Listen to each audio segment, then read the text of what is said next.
Not from up here. You can see how fertile that is.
Okay. No?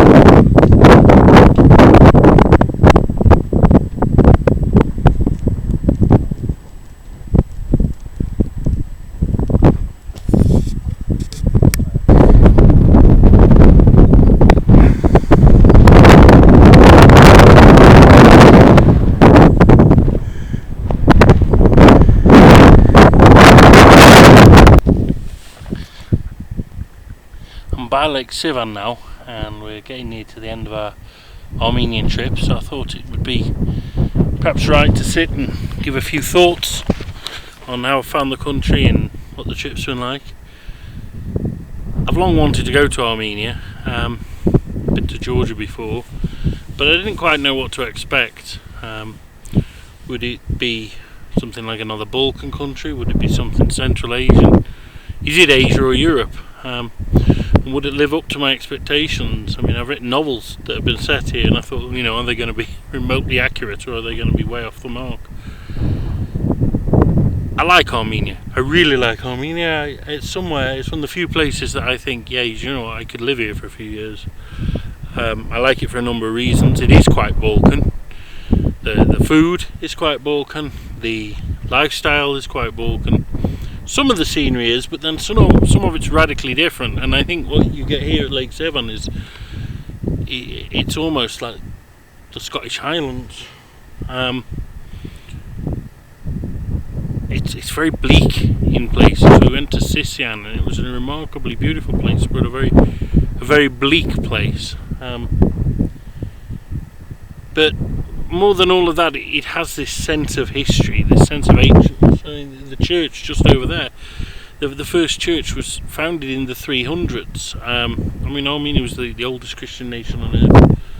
The churches there, you know, they're both before 1000 AD. I think one's about 800 and one's about 700. I mean, that's ridiculously old, and there's a lot more than that besides. Near Scenic we went to a stone circle. And it was incredible to see. It really was. And yet, despite that ancient history, it's a very empty land. Much of it is uninhabited. And it has traces of lots of different cultures. There's an amazing 18th century Persian mosque in the middle of Yerevan. But there's also lots of stuff from the communists, the Tsarist buildings, and there's a Turkish influence. But the uniqueness of the Armenians themselves and their perseverance, after years of Holocaust, pogroms, are being squeezed in between three empires, two of them of a totally different faith, one of a different church to them. The fact that they survived at all is probably nothing short of a miracle.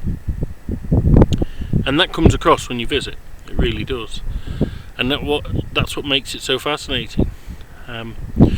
We came along when we entered the country. We went through a gorge, I forget the name, and there was a fascinating looking town that I'd love to stop in called Alaverdi. Actually, the name Alaverdi means Allah gives, so there's a Turkish influence. And it was a very brown landscape. It was almost like Albania. I thought, very dry, very brown landscape. But then we came up onto the almost the moorlands, very much like what you see here. A totally different landscape again through the towns where the earthquake hit, 1988, and into Yerevan. And Yerevan is an amazing city. It is one of the most civilized, cultured, and beautiful cities I think I've ever been to. And yet, it's largely a product of the 20th century and largely a product of the Soviet Union, who were not known for building beautiful cities, but they did in Yerevan. And it's all built out of this volcanic stone called tuff. It's very brown. It's very pleasing on the eye. And Paul and I spent several evenings sat in Republic Square. It's a gorgeous square in the centre of town, drinking coffee, and they have dancing fountains, and you could even think you were in Central Europe. And yet out here, 50 miles away, there's no way you could be in Europe. This is Central Asia. We went to Etchmiadzin, the Holy See, which it was nice and it was interesting, but it was not. It was a little disappointing, I suppose, for me. And then we went to Khovirap, which is the famous monastery on the slopes, just below the slopes of Mount Ararat. And that was interesting because the actual border with Turkey was only literally a field away. That church didn't do a lot for me, but what was very powerful is Khovirap means prison cell, and St. Gregory the Illuminator, who basically helped make Armenian Christian, he was imprisoned in this dungeon for 14 years, and you could go into the dungeon, and it's quite a sobering thought. And I found that quite powerful, even if the church itself didn't do a lot for me. And it was quite interesting because afterwards we went above the monastery onto a small hill, and there was all little scraps of material tied to bushes, which is a common practice, a pagan, Christian and Islamic practice in this region and the Balkans. And you could see right across to Yerevan, you could see Mount Ararat obviously, but you could also see the Araxes River, and it was quite interesting because my first thoughts of going to Armenia were when I taught an Armenian student back in Bulgaria over a decade ago, and her name was Araxia, and I said, what does that name mean? She said, it's a river in Armenia. And so I saw that river, which in a roundabout way kind of brought me to the country. And then we went down after Yerevan. We went down to Sisyan, which I talked about briefly. A very lonely, bleak but beautiful place, and an incredible church there, as well as the stone circle. This church, and there's some sculptures there by a guy who does micro sculpture, and there's a sculpture on a grain of rice and on a human hair and stuff, and you have to look at them through a microscope. Not what you would expect to find in a parish church in a random out of the way city. But then Armenia is full of talent like that, incredibly talented people. Then we went into Nagorno-Karabakh, which is a self-declared republic. Stepanakert, which is the capital, is beautifully situated in the hills. We went to a monastery, Vandazar, which was very beautiful.